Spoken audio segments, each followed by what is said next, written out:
Okay, so this is our Sunday morning chat about GMing. It's called Fix My Game, Robin. So obviously most people here were out at a beer tasting or getting ready for a freeform or something. So I guess their games don't need fixing. So, but there are a number of us here, and I guess we can have sort of a round table about GMing and tricks and techniques. And since there are four of you, really anything you want to talk about at all, no one's going to stop you. So this is the most popular sort of panel to do at a standard straight-up game convention. At Fan Expo in Toronto, for example, this is the one that gets 250 people out to listen to me and Ed Greenwed and usually Malcolm Shepard. And over the years, I see that certain questions are consistent over time and certain ones change over time. But especially with the Fan Expo group, Fan Expo is like a big multi-track fan convention that has like all the giant Hollywood stars coming and doing signings and stuff, and everybody's favorite media actors, and there's a horror track and an anime track, and if it's a fan thing, you name it, and it's in a giant convention hall, and there's lots of kids in their cosplay outfits and stuff, and so you get younger players than we would get here, and people just getting involved, and their questions are the same questions that we all had when we were younger, except maybe there's kind of better answers to them now. And a lot of them boil down to, how do I change this person in my group so that they like the things that I think they ought to like instead of the things that they quite evidently showed up to have? And the most often the version you most often still see is, how do I get my players to be interested in role-playing and meaning character development instead of just hack and slash? And the answer might be, you seem to be 16 years old. Your players are probably around 16 years old. Chances are a lot of them just really like hack and slash. And guess what? Once you're all getting together in your 50s to remember these halcyon years of role-playing that you had and meeting for a weekend to play all weekend, a bunch of them may still just like hack and slash because that's what they like about role-playing. So we still haven't somehow managed to stamp out the idea that there's one type of gaming that's doing it right, and then another type of gaming that is, this is a primitive form of gaming, this primitive hack and slash form that the vast majority of players have always preferred and continue to prefer. And that's where Robin's laws of good game mastering came out of, is that with the insights of doing those jamming seminars so long ago, and it's still basically the same question. So the thesis that arose in that book is, guess what? There's a bunch of different people in our hobby, and they come to the table for a bunch of different things. And really, most people like sort of a mix of things. Nobody's, some people are pure hack and slash, but most people are, I like a mix of world building and some character generation, or even from night to night, the group may be really into tactics and figuring out the perfect plan one night, and then the next week when they show up, they're all into a big free-form dialogue-driven game. And it's really all about figuring out what people want in general and on the night, and kind of finding a balance between possibly incompatible tastes. So that's the thing I always say about role-playing, and who has a question or comment that we want to use to springboard this discussion? I was always intrigued by the way you deal with liberating storytelling techniques from movies, especially, which is pretty obvious. Obviously, if someone reads your work, especially handle hit points and the ebb and flow of dramatic action, and there's so many. If you read literature about screenwriting, or if you follow shows like Breaking Bad or Better Call Saul or stuff that's very well written, there are some techniques, concepts that are used in writing, and how much of them do you think can be used for role-playing, or in your experience? Because role-playing is still a different kind of thing, because in movie telling, in storytelling in movies, for example, they play a lot with the audience and the knowledge it has, like Hitchcock with the suspense. Right. and or like what's called laying a pipe, like all these structural techniques that are just concepts in good storytelling in TV. Do you think that a lot of them can be used in role playing, or because I made the experience sometimes even if you have you lay the pipe, so to say. Maybe you can explain what that means afterwards.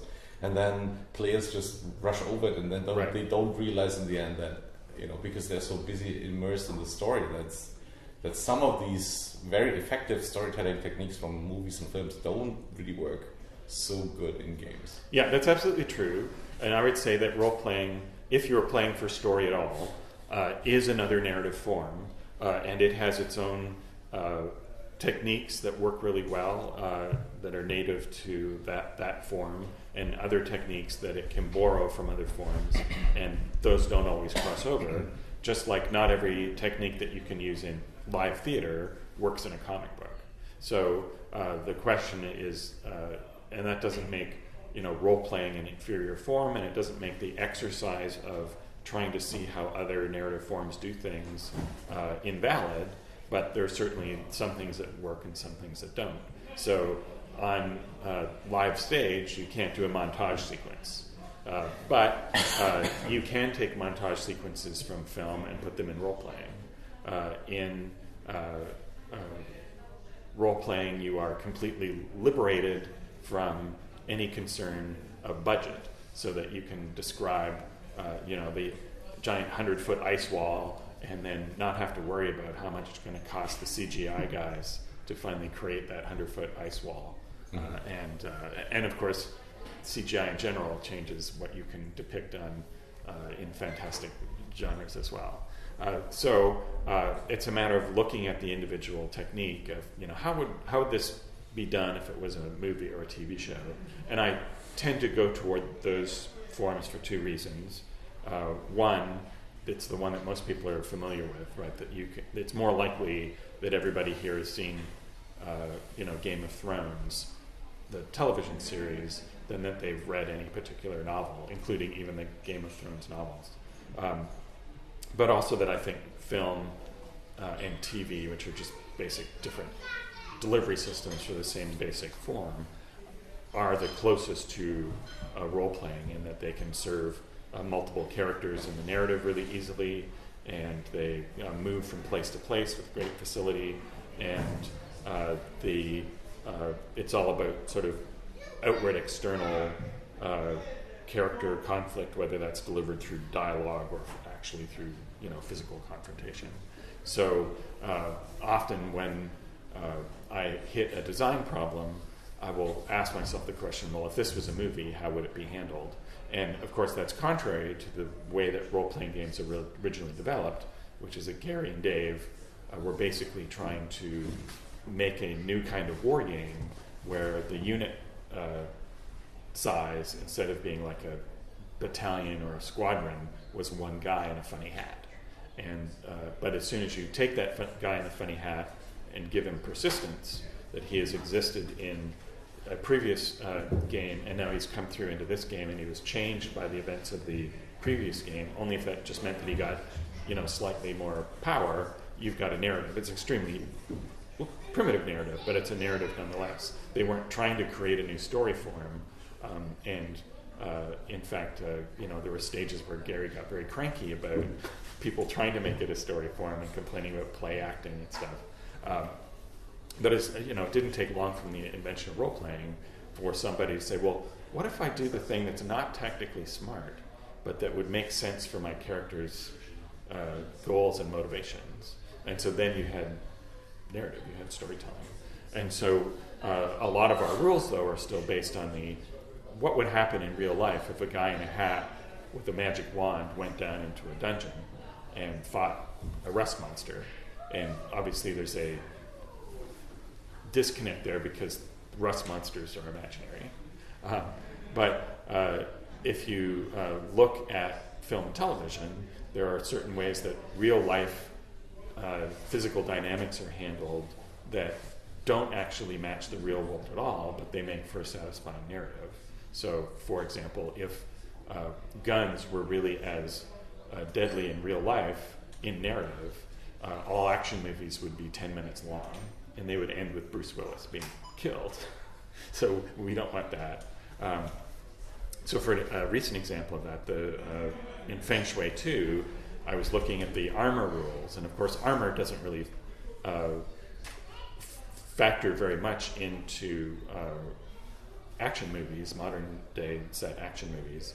And why is that, and how do you reproduce that? The original game did have armor rules, and they were sort of based on, how does Kevlar really work? Well, that's actually not a Feng Shui thought. The thought is, well, how do a Kevlar vest work in the movies? Well, what a Kevlar vest does in the movies is it allows you to fall down, seem like you're dead, and then get back up again. So really, armor isn't something that absorbs damage every time you're hit, but it's something that gives you a big dramatic ability to pop back up after seeming death. It's essentially, in action movies, body armor is a magic potion. And so that's, I guess, to get back to your original questions, there are instances where it is very useful to step back and ask yourself how this would be done in a different form, and other ones where you just take a look at a technique and say, oh, well, this just clearly doesn't apply. Often, a lot of things are predicated on having a solo protagonist, and in role-playing, unless you're playing the upcoming Gumshoe 1-to-1 system, as seen in its first book in the line called Cthulhu Confidential, due in December, that you divide up the responsibilities of a single protagonist through a group of people and create an ensemble. That doesn't mean, obviously television is full of ensemble problem-solving shows, but that works less well in a movie because it's harder to service all of those characters. So if the first thing they did in the Firefly movie is kill off a bunch of characters because it's unwieldy to have that many characters in a movie series, which they were hoping to have. Would you also agree that I had a very funny experience with applying your ideas for Sharper Hero Quest Adventures in Glorantha, and I noticed that a lot of people had struggled a little bit with the idea of having that, like having a superstructure for their creativity, like this is no, I don't need that, or I don't think that's useful for me. Right. But then I realized it was misapplied. It's just like you shouldn't treat like rules for good game mastering or stuff like that as a principle set of things you have to follow, but rather like a quality test of your ideas, like creative right. ideas. And it was very interesting to see that people struggle with that concept, that they think that their creativity is limited by guidelines and stuff, instead of saying, well, these things make sense, let's check if my idea can be improved on that. As you displayed yesterday you guided the workshop on people, the ideas that got injected into the seminar. Is that, what kind of experience do you have with that? Is it possible that, do you think that we should all exercise? Is it a creative exercise? Is it the way to deal with creativity as a GM? Can that be improved by certain ways, certain techniques, ways of... Well, role-playing is improvised, absolutely, and you can completely wing it, and that's something I'm actually pretty good at. But even improv, to mention another form that we can draw inspiration from, even like improv theater or improv comedy, has certain rules that develop from best practices, so that you can take an improv class and you can learn a series of principles, and there are different schools of improv that make it more likely that you're going to have a better scene each time you do one. Because especially if you're doing improv live in front of an audience, you don't want to bomb and struggle around fruitlessly 3 times out of 10. You want to make sure that maybe there's 1 out of 10 that bombs and goes nowhere, but that most of them are good. And so you can learn certain tricks of improv, certain of ones we've discussed in role-playing, like yes and. So in improv, the rule is you never just negate what the other person has said. So if the scene begins, well, here in the barber shop, it's getting kind of late, and the other person can't say, what do you mean late? It's morning, because that just hangs up the scene. Well, that's an example of a technique that role players would be really well served by taking on board, because as gamers, we tend to be less yes and more well actually. And well actually is terrible in many walks of life, but it's also something that happens a lot in gaming, at the gaming table. And since we're at a Glorantha focused convention, that's one of the issues in gaming in Glorantha, is if you teach yourself to say yes and or even yes but rather than well actually, you are more likely to have your story keep moving. So, for example, in our Hillfolk game yesterday, which was set in Glorantha, we did pretty well because we only hit one block where people wanted to stop and discuss in detail a particular facet of Orlanthe culture. And as GM, I nipped it in the bud as soon as I possibly can. So that's an example. Even saying, try to say yes and or yes but, and not well actually, is a structural thought. And if you can internalize that, even when you're running something on an improv basis, you will have a sharper, more fun game. And so the principles that are laid out in Sharper Adventures in Hero Quest Glorantha are all ones that you can just keep in mind, even if you're running everything from the seat of your pants. But in general, if you look at the work of the great writers and filmmakers, when you study them and take them apart, you find that there's a lot of structure going on there, and that everything does sort of match up to everything else. And we can't completely aspire to that in role-playing because it is improvised, and there are little directions that you will establish and then not go back and touch. But being able to structure your thoughts and see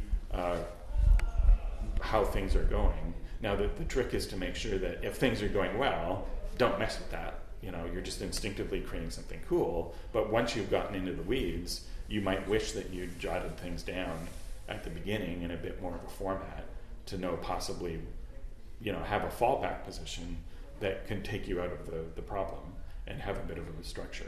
Ideally, you do want to actually abandon that careful structure that you created in favor of the cool thing that happens at the table. But if you have the structural ideas in place, if a cool thing doesn't happen on its own, you can guide people towards the cool idea you had in your back pocket. And that's what I think the value of structure is. And that and Hamlet's hit points and even Robin's laws of good game mastering are all about taking things that I kind of assumed that people knew instinctively, because we are in role-playing, we play games a lot, and in TV and movies, we're just so bombarded with narrative.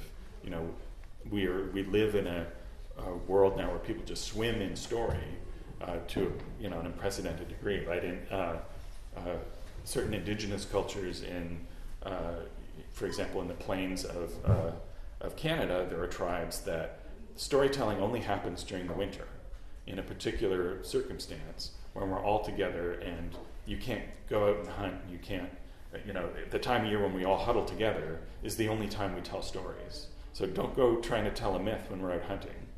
That's forbidden. And the reason that is because stories are too interesting.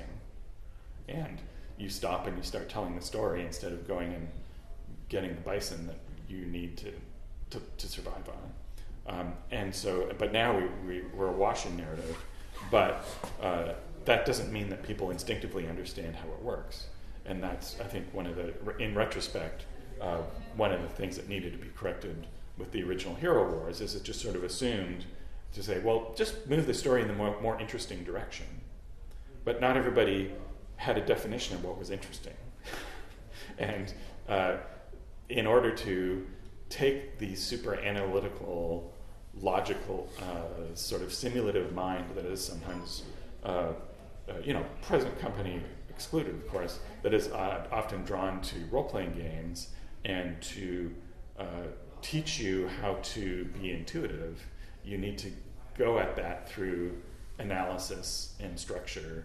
And but the ultimate aim is not to force you to sit down and adhere to a structure, but but rather to internalize the structure so that the next time you're in the middle of a situation, the characters find a rock blocking their path on the road to the Ghoul Kingdom, and you have to figure out what to do next, that you actually have an answer in your mind to the question of, well, what would be interesting? Because if it's confusing to you as to what's interesting or not, you're going to really, really struggle with any role-playing game that has any sort of narrative context. And if you're just relying on the rules to answer that for you, it says, well, what are the odds that they can move the rock? Okay, roll your rock moving ability. Oh, you failed your roll. Well, the rules said that happened, and it's very uninteresting. Obviously, we can see now that you failed to move the rock, and you can't get to the Ghoul Kingdom, but the rules said that. Yeah. So, that's the flaw of a simulative system. Is the real life. First of all, it's a fallacy that we can successfully simulate anything because life is so complex, even moving rocks. But that real life is full of boredom, and that's why we tell stories, which take all of the boring stuff out of reality and structure it in a very particular way. And the essence of successful narrative is structure. The other thing I'm really interested in hearing your ideas about is yesterday also, and it's also in the chat book that we refer to, is that you say, well, if you have a scene or if you have a conflict where die rolling is involved, like a dramatic scene where the characters actually engage and something is at stake, you say one of the things that you should make sure of is that even if they fail, the story is progressing in a meaningful way. Yes. And I think that's something that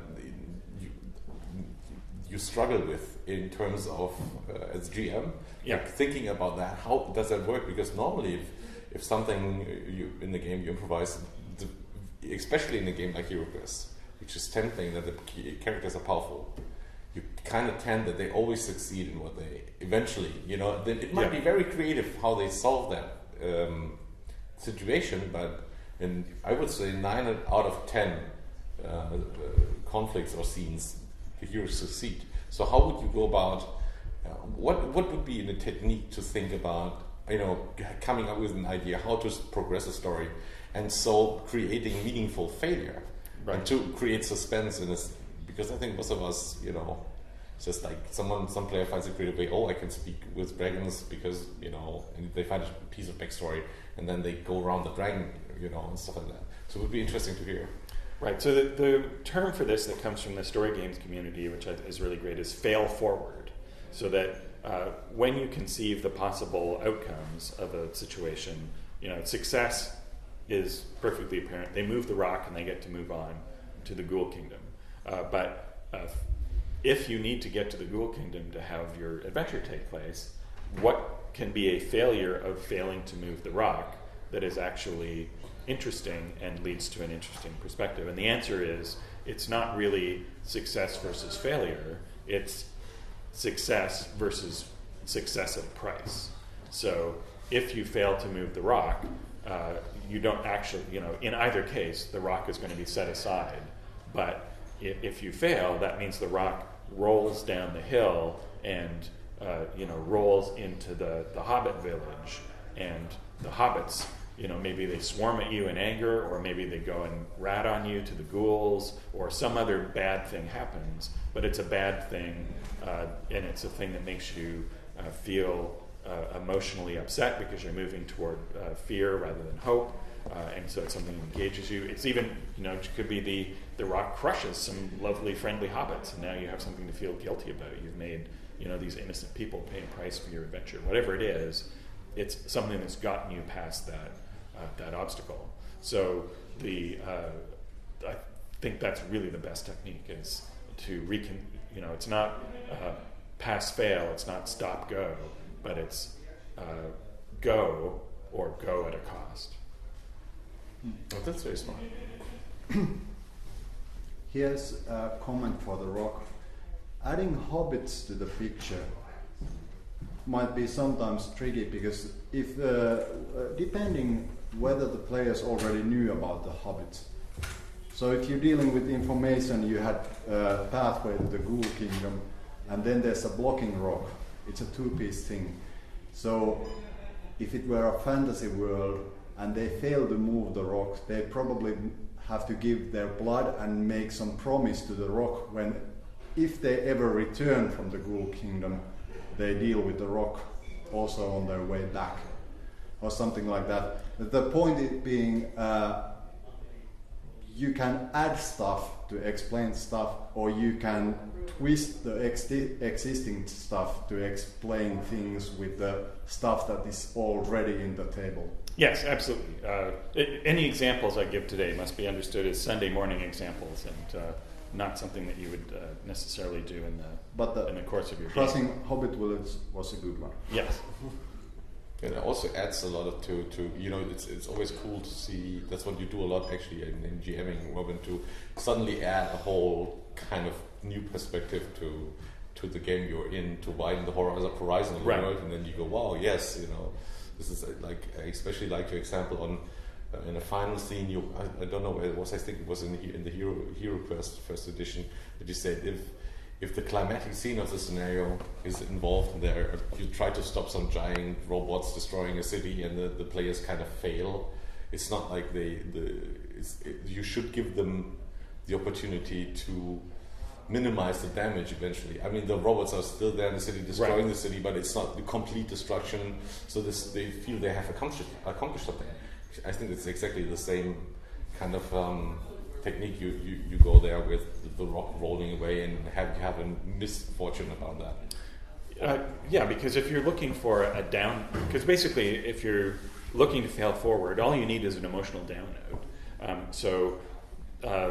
Failing to move the rock could be crushing the hobbits, or it could be you have to give some blood, and that has either a magical ill consequence or you lose some hit points or whatever it is with whatever system that you're playing. But it could just be that if you describe it sufficiently well, you really struggle, and everybody else in the party sees that you as the muscle man of the party maybe aren't so strong, and they start to kind of doubt you.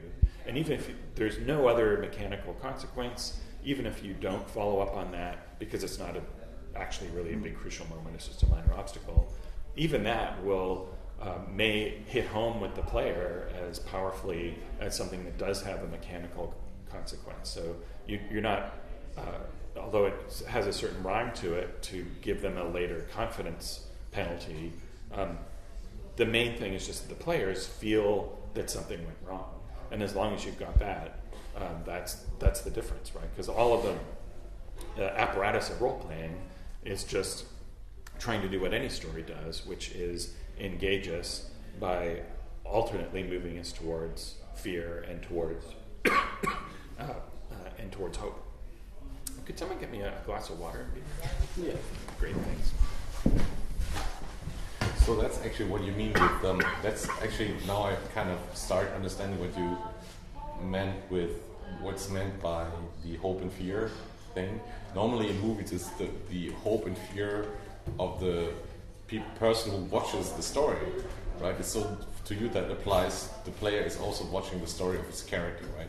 Absolutely, yeah. This is exactly the same hope and fear symptomatic thing. Right, and in fact there can be elements of hope and fear that change the mood in the room in a role-playing session that have nothing to do with you as GM, that they're basically spontaneously generated. So if you just say, oh look, there's a rock in front of the path, and then you're a super pessimistic player... No. Fizzy water. Oh, that'll do. If your super pessimistic player then spends 10 minutes describing all the terrible things that will happen if they fail to move the rock, you maybe don't even need to do a test because you've already had all of the dismay and fear that you can possibly, there's nothing that you had in mind that was anywhere near as bad as the terrible things that he just listed. So you can just go, okay, they've had, Paul has instilled fear in the group yet again, and we can move on. And conversely, if people... you've created a really tense horror situation. They're all trapped in a room, and the ghosts are coming to eviscerate them, as ghosts do, of course. And somebody cracks a joke that breaks the tension. Well, then the thing that you'd planned to do to break the tension, you can leave that off, right? the ultimate goal always is the emotions being felt by the people in the room. It's not adhering to a particular system, whether that's a rule system or even any of the structures that I propose that we think about if we get stuck and need a fallback position. It's kind of weird to think about options to fail forward, if you have any given situation. So do we have a couple of more examples maybe, just to illustrate the point? Well, give me an obstacle and I'll... Can I also comment? I mean, when I started doing this failing forward using HeroQuest, I used quite a lot the costly success. So basically, I kind of overdid it and used costly success. Yeah, okay, here's the flight. Right. You win, but okay, it was a minor defeat for you. So it's -6 for your fighting skills for the next, and you still win it, but now it's -20 or something. And in the end, only the final thing, or the climatic scene, was a real win or lose situation. Right. Whereas if I wouldn't have used the, let's say in a fight, the opponent's opposing clan would have, say, captured the player characters, it might have been even more interesting than just the sort of hit point losing. Right. So sometimes it's hard to, as you said, hard to be, come up with an idea. Yeah. This is basically it's coming up with ideas all the time. What to do. Like, for example, the heroes try to exorcise a demon from an important NPC they need to talk to, and they can't because he holds some important information. Right. And it's a pretty cool theme maybe, and then you try to exercise, and you kind of have to make it interesting by making it like having them roll die or something. Right. Well, you make a really good point. Is it's too easy to fall into the trap of always using fail forward, when actually in most situations, most obstacles, there is an interesting failure, because by failing forward, it doesn't necessarily mean that you're always moving forward toward the end condition, but just that something interesting has happened to you. So a rock in front of the road is an obstacle where there is no interesting, obvious result of just flat-out failure. But almost all situations actually do have an interesting failure. So as you suggest, if you are attempting a stealth mission and you try and sneak through the enemy clan's territory, if you fail to sneak through, that doesn't mean that the story stops. That means the story goes in a different direction, but it's still going in a direction, because being captured by the other clan is still interesting and leads to other things. So you really only need to use fail forward in a situation that is a potential story roadblock. And one of the other solutions to that is don't build in too many roadblocks. And that's one of the things that the Gumshoe system is designed to correct in investigative games, where there are a lot of classic investigative scenarios where if you fail to get this book, or if you fail to open this secret door, there's nothing that will happen because you needed to do that. And so Gumshoe just says, well, don't do that. You never have to roll to get information, because it's never interesting to fail at getting information. Getting information is always more interesting. But all sorts of other obstacles don't really work that way. And people will sometimes, in the early days of Gumshoe, they'd say, well, that never happens. Any good GM instinctively ignores what's been written in these adventures forever and does what is never written in any rulebook and just gives you the information for free. Well, okay, you say no one does that, but I've had people come up to me at Gen Con and say, well, yeah, I hope the RuneQuest thing that I was going to get in this morning was going to be really great, but I guess it should have been Gumshoe RuneQuest, because the adventure started, we were supposed to make spot rolls to see antelopes up on the ridge, and we made our spot rolls. We all failed them, so the GM just sat there. So, of course, the solution to that one is not fail forward. It's, you see antelopes up on the frickin' ridge. So the other option is there's no fail forward for you fail to see the antelopes. It's just you just let them see the darn antelopes, and only in a situation where if there's antelopes sneaking up on you with guns, there's an interesting failure there. So then you let them roll to spot the antelopes. Antelopes with guns? Yes, exactly. Sneaking up on us. You would have think that would have been more obtrusive, but we all failed to spot them. I would like an example of fail forward, and I will provide an obstacle. Let's say you do a night raid against an enemy clan that has somehow wronged you, so there's a reason and grounds for the night raid. And you night raid, and everything goes beyond your wildest expectations of success. You kind of smash in and do your thing, and the storm clouds are clearing and the full moon is shining, and your men that are fighting, they have certain kind of glee in their eyes, and why shouldn't we just burn their houses as well? And now the obstacle is the leader of this night raid is like having a little bit over enthusiastic men that are like in a wild mood. I wouldn't use fail forward for that, because it's actually hard to think of, other than you fail to spot things and there's a physical obstacle in the way. It's actually hard to think of obstacles that are actually boring in both directions, because it's just as interesting if you succeed in cooling him down and dragging him off.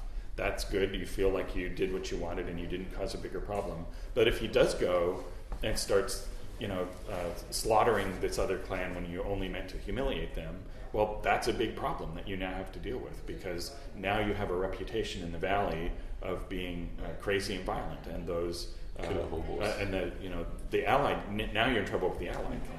So that's interesting in both directions. Thank you for a good answer. Also your example, it ramps up the tension, but also the stakes. The dramatic stakes, one classic roadblock obstacle is your heroes get captured.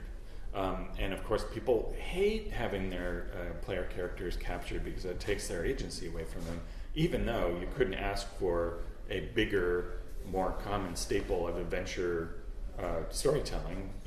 Bond gets captured all the time. It wouldn't be Bond if he didn't get captured. And so the trick there is, that's a really tricky one, because players resist it so much, and you have to sell it to them as something, you kind of have to tip your hand that you will have a chance to fail forward. That obviously I'm not just going to leave you in the prison the whole time. Although I've heard stories of people whose GM said, okay, you're just in prison, and you've got to figure a way out, and the GM hasn't planned the obvious way of escape and keeps thwarting them. Take a role at the aging table. Exactly.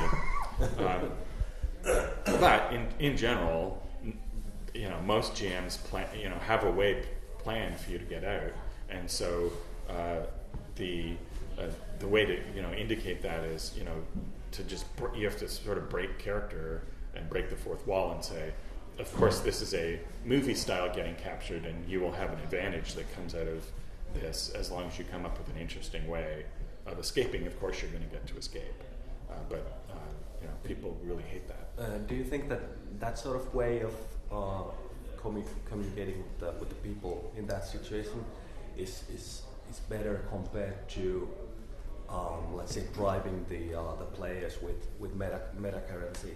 Or saying fate, if you get captured, or if I trigger your this and this aspect, you get fate points. It depends on how much people care about meta currency, because it's a feature of a lot of games. But one of the things that a lot of the mechanics that we use to reward players to do things, players are not actually that tuned into. Players used to be super tuned into experience points in D&D because that allowed you to wildly game the system the way that in early versions of D&D the experience points system worked, and get things that were super hosey. But the more balanced D&D has become, and the more they've done to make experience points not unbalance the game, the less interested people have become in it. So I think really the lesson there is that it has to be a huge outsized reward And in a lot of games, people kind of like getting experience points at the end. What they really like is advancing their characters a bit, but they're not going to change their behavior too much based on the meta currency. Fate players may be tuned differently, or your Fate players may be tuned differently. So if your players think of that as a big reward or advantage, that'll work. But a lot of them don't, and so there are a lot of things that we sort of go around the house to try and avoid saying when we're trying to get people to do a particular thing, when often just, it saves a lot of time just to say, don't worry, remember Bond gets captured all the time, he escapes, don't worry, you're fine, you'll get an advantage, and that's a much faster way of doing it than forcing them to, okay, here's the points, and then you got to spend them, and it's effortful a lot of times, and it's odd that we don't stop and address things. And I found that that's the fastest way is just to explain what's going on. And you have to remember that players have a radically different perception of what's going on in the game than you do, and compensate for that. How would you describe the perspective, the differences between these perspectives? I mean, what's the thing you should keep in mind as a GM? It's just that a player is focused, but they have a lot less information. You have all the information of what's going on in the story in your head. You're communicating it to them verbally, but you don't know how much of it you're taking in, and you don't know how much of it people are misinterpreting. And sometimes you'll make a little mistake, and they will take something that you've said very literally. For example, in the sort of improv style horror game that I ran on the first night, I said to someone, okay, you're injured, you're in shock. But what I really just meant to say was, you've been horribly injured, but the pain isn't so much that it's going to stop you from participating. And it took me a good while into the game to realize that the player who was sitting over there took that to mean, oh, I don't get to participate. And so that was the big mistake that I made in that game, was not noticing that first. And so that's a classic example of I thought I was communicating one thing, and it turned out I was communicating another thing. And fortunately, all the players were very tolerant and were still having fun. If you'd grown visibly annoyed, I would have noticed sooner. Well, from my perspective, because you actually set it up saying every 20 minutes someone is going to die, I just kind of looked at the Temple Indian scenario, and I thought, well, someone's going to go first. Right. I've drawn the short straw, and I've gone first. Yes, and he drew a really, really bad card to have that happen. So it all made sense, but it wasn't my intention to bounce anyone from the game that early. And when I did realize that, you got to actually be one of the last survivors and sort of come back into the narrative, which is cool. But it was a matter of noticing that there'd been a disconnect between what I had intended to communicate and what I'd actually communicated. I mean, it's interesting because I'm not GM. I feel a little bit like an intruder here, listening to secrets. I would like to, and there's a group that back home who are interested, probably like to go before. So for me, it's something you guys probably already know, but I'm just curious, how do you deal with the stronger character that seems to take over? Not necessarily belittles other people's ideas, but because others aren't so confident, they kind of go, okay, well, they must know what they're doing, they've got a bit more experience. How do you balance it out? You sort of have to have a sense for who is the spotlight hog, and deliberately sort of start asking other people questions, and to know whether people are losing patience with the spotlight hog, in which case you do things that shut them down or give that character more to worry about. Because the positive flip side of the spotlight hog is the take charge person who sort of organizes everybody.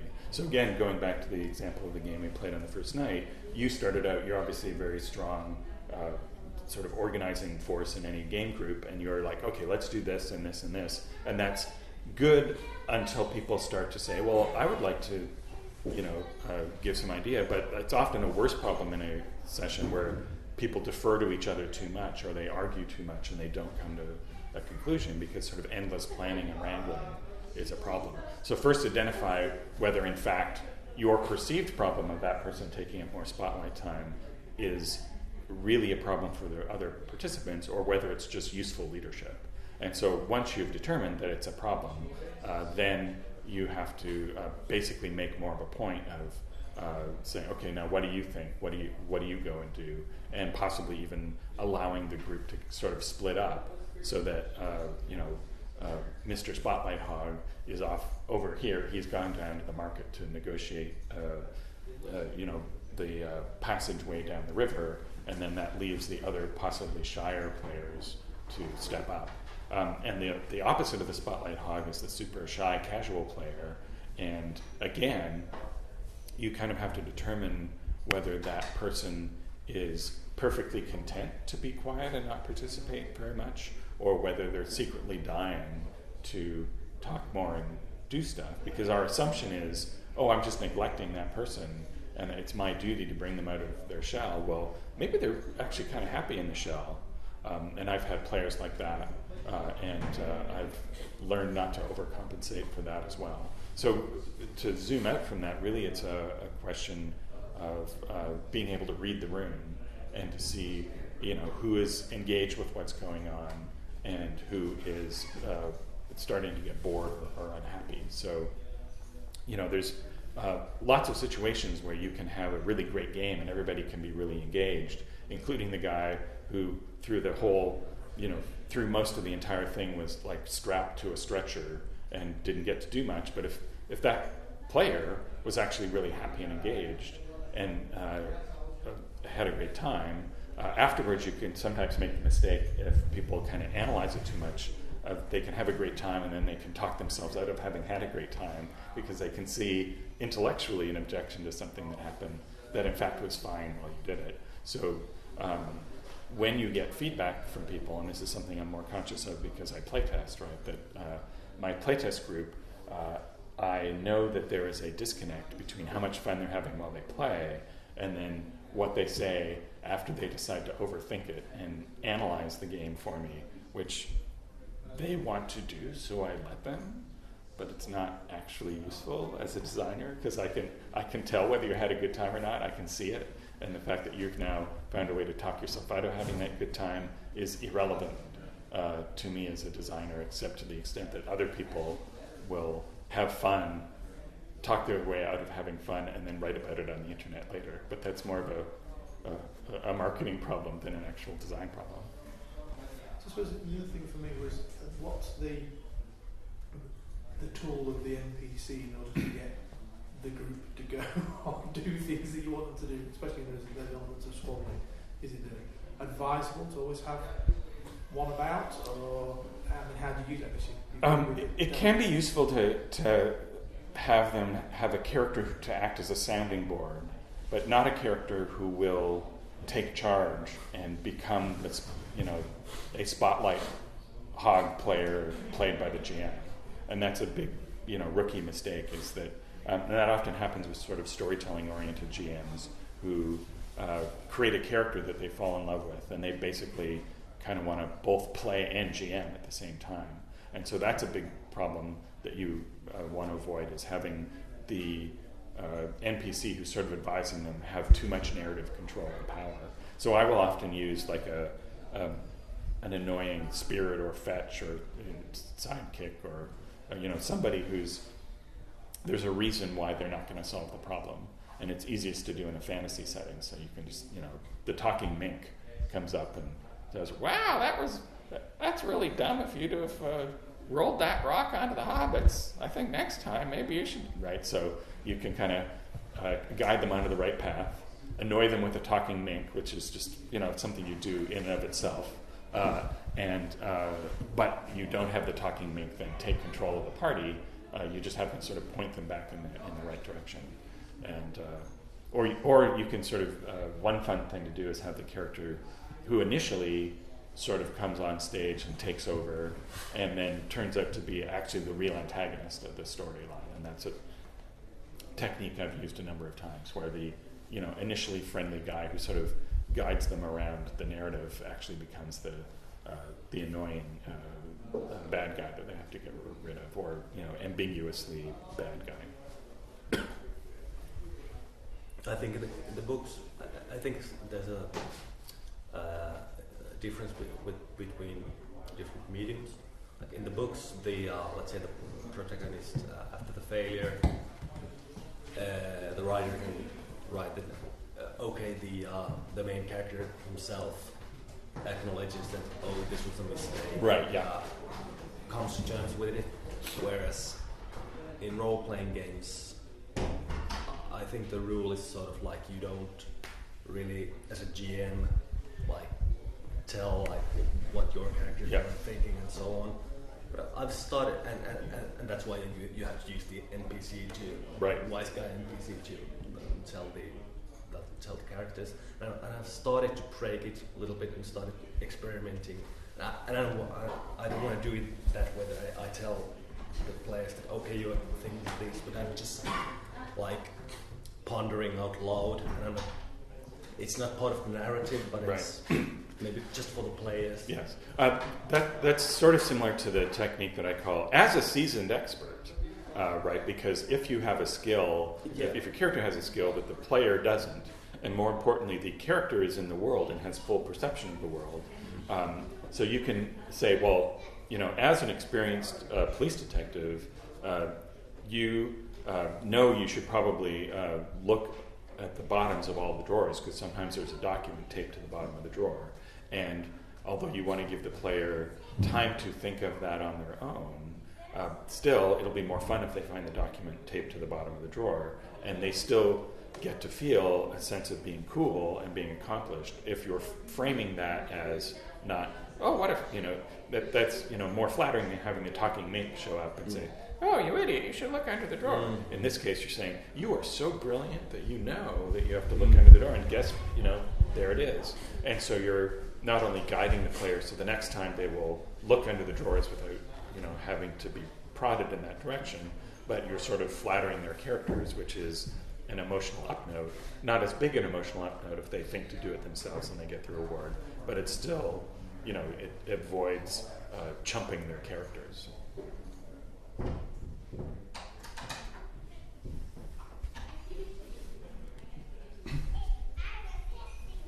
You mentioned something in one of the sessions the other day about, I think your comment was, if you're playing a game called Clue, you don't want to go downstairs into the basement, then actually you're not fulfilling your job role. Right.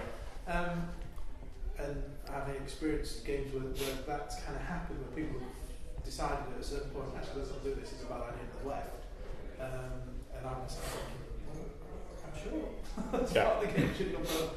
How do you, is it better to sort of lay down sort of, not lay down ground rules at the beginning, but sort of kind of go over that fact before you actually start, or is it something you can do within the session? Well, first of all, if the first, when you learn that you have players that do that, you can, from then on, get a gumshoe game with drives in it. A bunch of the gumshoe games have a thing called drives, and steal this from the gumshoe rules, because you can put it in any other rule set. And that is, you pick from a list of possible different motivations of why you act like a character in this genre. And Trail of Cthulhu is one of the ones that we have those in. And consequently, when we playtest Trail of Cthulhu scenarios for people using Call of Cthulhu rules, that's actually the biggest thing that comes up. Not any of the things we expected, but that people, you know, well, I'm not going onto the island. It's like, sorry, we solved that problem, and Call of Cthulhu hadn't at that point. I think they might have borrowed that idea too, to some extent. But anyway, yeah, your idea, your job as players is to create characters who would go down and do that thing. In the moment, though, if that suddenly happens, you don't want to let it wreck your scenario. And so in that case, they say, well, we're just going to leave. And you say, well, actually, you're going to explain to me why you don't leave. Your characters, who by definition are characters in a Cthulhu story, you're going to behave like Cthulhu characters. Explain to me why that is. And that it's a rough tool, but sometimes you might have to use it. But it's better to steal the drive system and put it in whatever game you're going to play, because that then requires them basically to agree up front, we are Call of Cthulhu characters and we're going to go to the island even though we know there are ghouls on the island. And you can sort of point to, oh yeah, you're right, I agreed that I was driven by a sense of duty. I guess it's my duty to go and fight the ghouls so that they don't get off the island and attack other people. Or, I'm driven by curiosity. yeah, I guess I agreed I was curious. I guess I'm going to be curious about those ghouls on that island. Oh, okay. So preparing in advance is better, but telling them to be the characters are supposed to be in the middle of the scenario is a better solution than having them just leave and wreck the scenario.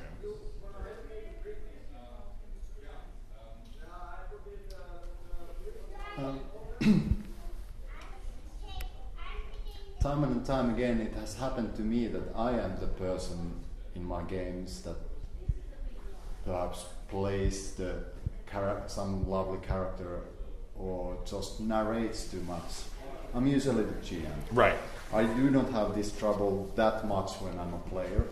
I still try to be the spotlight hog, but as a game master, it kind of sucks if I play alone my own game and I lose my players. Any kind of ideas how to fix that kind of problem in a game? It's just basically a matter of sort of budgeting your time, so that if you kind of look around and pay attention to people's reactions. And although as a people, gamers tend to be introverted and don't necessarily signal all of their emotions, you can still kind of tell from body language when you're starting to lose the room. So, and even just the process of reminding yourself to pay attention to everybody is probably enough in and of itself, before you even start to get into the trouble of boring them, to remind yourself, I should only talk for enough time to give somebody a chance to respond. So, and for example, while you're giving a description, look for ways to ask the players questions that engage them with the situation. So let's say you've just arrived in this caravan town that's a break-of-bulk point for all the trading in this desert region. And the history of this region is of sectarian conflict. So that half of the caravans are ruled by one faith and half of them by the other faith. So the earth and the sun people are at odds with each other. Which do you prefer, the moon people or the sun people? And so that then might lead them to ask you, oh, well, I don't know, why would I prefer the sun or the moon people? And then you can, so try to look for ways to turn it into a Q&A, basically. Or, you arrive in a caravan town, what are the things that you immediately look for when you come to a new place? And so try to turn it into a Q&A as soon as you can. And that way you can actually get more information to them because it's broken up and they're specifically asking for particular things that interest them. Yeah. In board games, people generally don't skip their turns because there is something to you strong expectations that you have to do something on your turn. But with role-playing games, people sometimes even skip their turns because the role-playing games don't have turns per se. But there might be times when some character would quite naturally act, but the player is a little bit withdrawn or something, and there are those places. Is there any mechanical solutions that kind of bring people's attention to answering question or creating content or so on and so forth? And what's your experience on those? So first of all, to return to a point I made earlier, first check out whether they might enjoy being more laid back and not doing as much. And if they don't want to do as much, don't try and force them. Let them enjoy the level of participation that they enjoy. But if you feel that they are not doing anything because you're not putting anything in front of them to grab onto, just again stop and think, okay, well, the thief character hasn't really done anything since we got to Caravan Town. Oh, maybe that's because I talked about how thieves are harshly punished here in the city and they get their hands chopped off. So probably I've, accidentally kind of took agency away from this character by taking their main shtick off the board. So how can I fix that? And then think of something that they might respond to. So obviously the thief doesn't want to get his hand chopped off, but maybe, you see someone who you can tell as a fellow thief is a pickpocket, and you see that they've just lifted a purse off of this guy. What do you do about that? And they might continue to thwart you by going, I don't want to cause any trouble in the city. I don't want to do anything. And then, again, you just have to evaluate, are they happy not doing anything, or are they just making you work really hard to engage them? And if the answer is B, it's like, oh, wow, the guy who just snuck off with that guy's purse, he's also very observant, and he noticed you plucking him. What are you going to do about that? And just keep raising the stakes until you find something that's going to give them something to do. We have to wrap that, Robert. Okay. Thanks. Thanks. It was still a full hour of gaming advice. So thank you for that. Thank you so much, and thanks for showing up and asking the questions necessary to talk.